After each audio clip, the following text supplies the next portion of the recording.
안녕하십니까. 안세호 대표 박인정 회사입니다. 오늘 289강은요. 상장사 감사인 등록법인이 감사계약된 피감회사의 내부회계에 대한 PA나 프라이빗 어카운팅을 할 수 없는 공인회사법 제21조 규정을 한번 설명해 보겠습니다.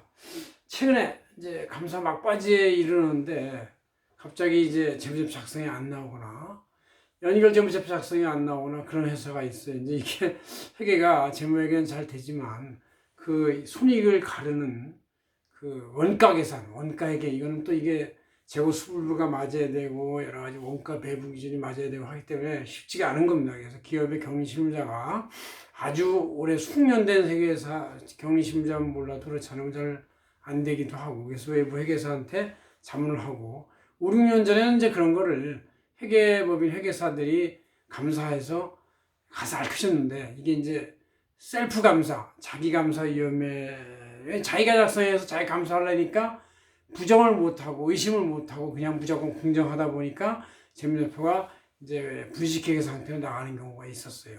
그래서 그런 경우를 방지하기 위해서 이제는 철저히 엄격히 외부 감사에는 어떠한 손도 못 대게 이렇게 이제 만들어 놨는데 이러다 보니까 이제 회계 격리 심리자들의 그 현장 대응 능력이 떨어져가지고 이거를 이제 외부 회계법인 다른 데다가 맡기는 경우가 많이 있습니다. 그걸 갖다 우리는 프라이빗 어카운팅, PA 업무라고 하는 것이죠. 그 PA 업무가 활성화될 수밖에 없는 것은 공인회사법 제21조가 그걸 꽉 막고 있기 때문에 그래요. 그래서 이제 21조 2항의 규정이 또 그렇게 생겨먹었는데 공인회사, 즉 외부감사에는 특정 회사의 재무제표 연결 재무제표에 대한 감사 업무를 계약할 때는 중복 수행할 수 없는 업무가 있다. 그런 얘기죠. 이 중복 수행할 수 없는 업무에 대해서는 이렇게 이제 공인회사법 제21조가 잘 규정하고 있어요. 한번 찰칵 찍어보시고 여러분들이 이거를 잘 모르시는 분들이 있어요.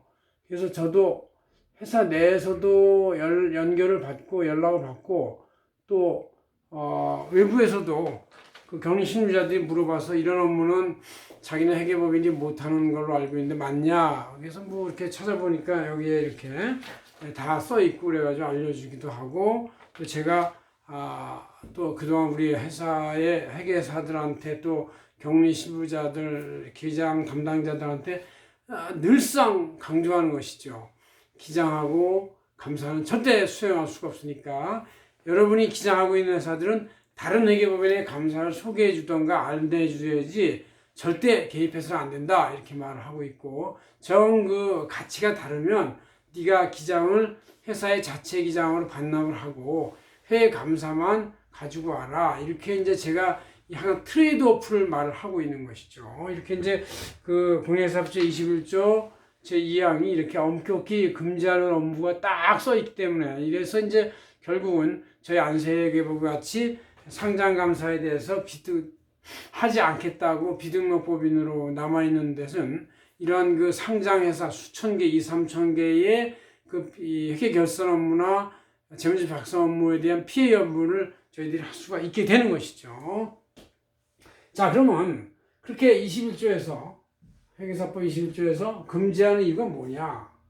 그럼 한번 잘 생각해 보니까 첫째, 감사 대상 재무제표에 영향을 주는 행위들이야 다 그런 게요. 내가 좀 이따 그려볼게요. 여기 재무상태표하고 손익계산서가 있을 때 재무상태표, 손익계산서가 있을 때 이 모든 행위는 여기에 영향을 주고 있어요. 그래서 영향을 주고 있다는 얘기는 그게 자기가 행위한 거에 대한 감사의 의미, 셀프 오디시의 문제가 있다.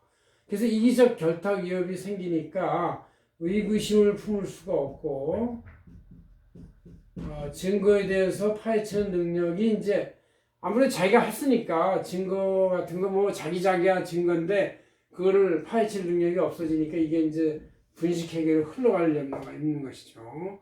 그래서 중백 수행할 수 없는 불가피한 업무 유형이 뭐냐 일상용어로 표현하기로 하겠습니다. 장부기장 기록, 회계기록 이것은 이제 이 재무제표 자체를 바로 감사하는 자가 스스로 하는 행위니까 이것은 말이 안 되는 전체가 말이 안 되는 것이고 이제 회계기록은 저쪽에서 했다 하더라도 마지막 재무제표 작성을 여기서 했다. 특히 연결 재무제표를 작성할지는 몰라요. 여기다가 또 현금 흐름표 이것도 잘 회사 내부에서 작성하기 어려워해요. 주석 작성 이런 거. 재무제표 작성에서 원가 회계 부분, 또 연결 재무제표 작성, 현금흐름표, 주소 이 네 가지는 아주 그 회사 내에서 작성하기 어려운데 이거를 경리실무자가 작성 못한다고 해서 차단할 필요가 없습니다. 왜냐하면 자기의 문제가 아니에요. 왜냐하면 자기가 그 격리 업무를 10년이건 20년이건 하나만 쭉 하고 있으면 이게 가능한데 1, 2년 만에 순환 보직으로 돌아간다든가 신입이 들어왔다든가 또 그 원래 하던 분은 이제 승진해가지고 다른 업무를 한다든가 이러면 당연히 그 새로운 분은 이걸 못하는 게 정상. 이게 너무 잘한다면 이것은 이제 밖에 나가서 회계사를 해야 되지 이걸 할 수가 없는 것이죠. 그 다음에 내부 감사 업무 대행해 주는 거, 감사 취임이나 업무 이거 자체가 바로 저 일을 하는 것이 만지는 것이니까 안 되고 또 이것도 만지는 것이니까 안 되는 것이죠. 또 재무정보 시스템 운영의 설계, 즉 내부 통제제도 검토 설계, 이 내부 통제제도가 이 재무제표에 다 영향을 주는 거기 때문에 이것도 역시 영향을 주는 것이죠. 그 다음 자산, 자본, 권리 등 매도, 매수에 대한 관련 업무 이런 것도 마찬가지. 자산, 매도 이런 거 자산, 자본, 권리 이런 거에 대한 매도 업무는 다 여기에 금액에 영향을 주고 이게 플러스 마이너스가 되기 때문에 매도 매수 관련 자문 업무는 전부 다 그래서 이제 자산 실사 관련 재무 보고 가치 평가 업무, 매매 타당성 의견 이런 거 전부 다가 영향을 줘요. 가치 평가는 여기에 이제 관계에서 이거 지금 이렇게 있는데 이거를 가치 평가할 때 자기가 하면은 이게 금액을 이렇게 했을 때 그냥 이거에 대한 의심을 할 수가 없어요. 그러니까 이거 안 되는 것이죠. 그래서 전부 다 우리 재무제표에 영향을 주는 행위들이다.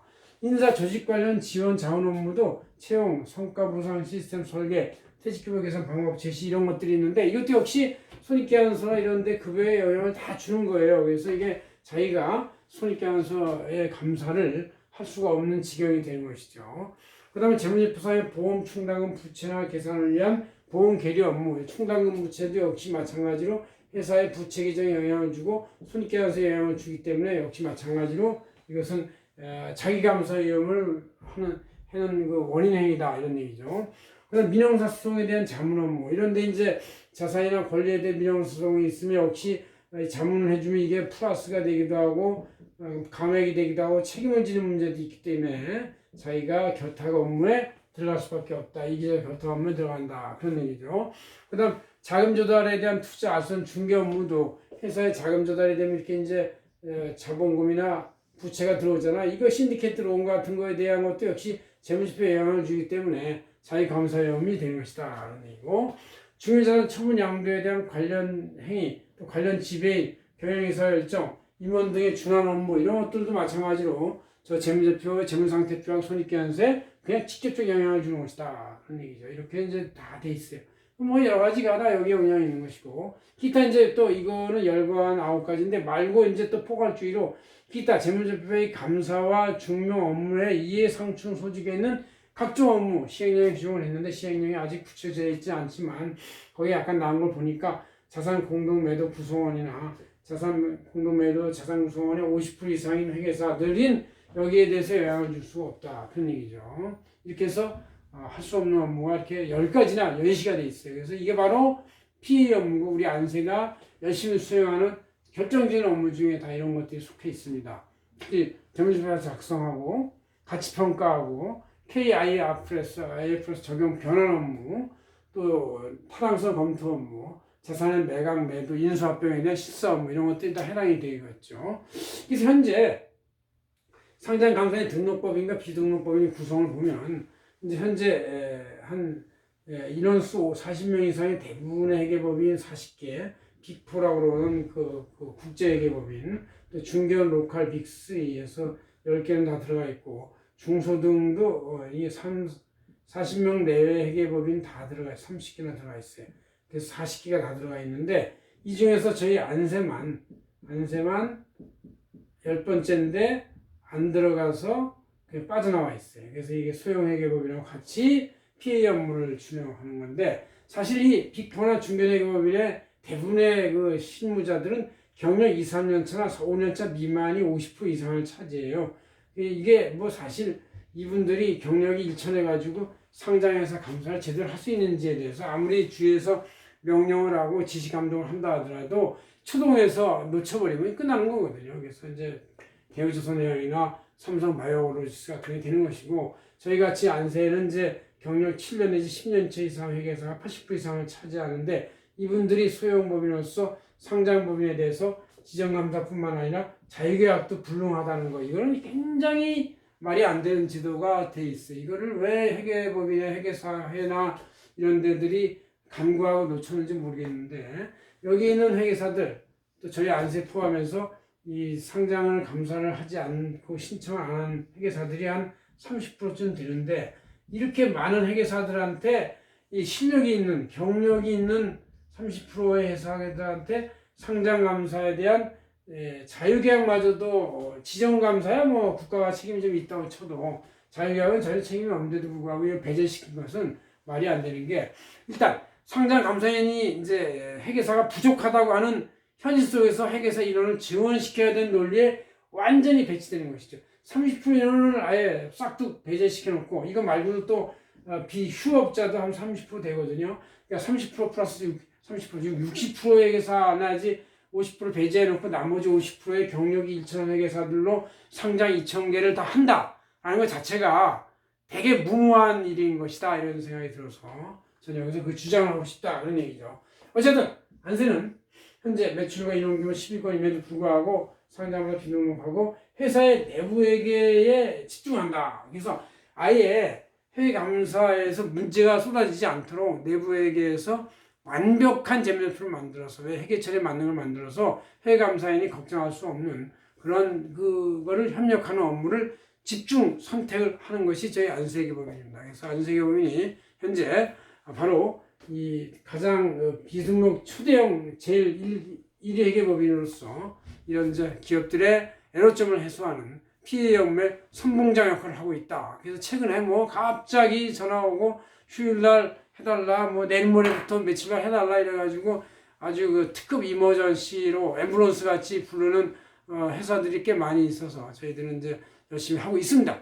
믿어주시면 저희들이 잘 하고 있는 것을 실적으로 보여드리고, 또 저희들이 그 PA 업무, 프라이빗 어카운팅에서 작성한 재무제표는 회계감사인한테 거의 뭐 아무 문제 없이 스무스하게 적용이 되고 이해가 돼서 아무런 의견이나 이런 거에 대해서 저해연이 없도록 만들어드리고 있다, 그런 말씀을 드리고 싶습니다. 고맙습니다. 안세회 대표 박인종 회사였습니다.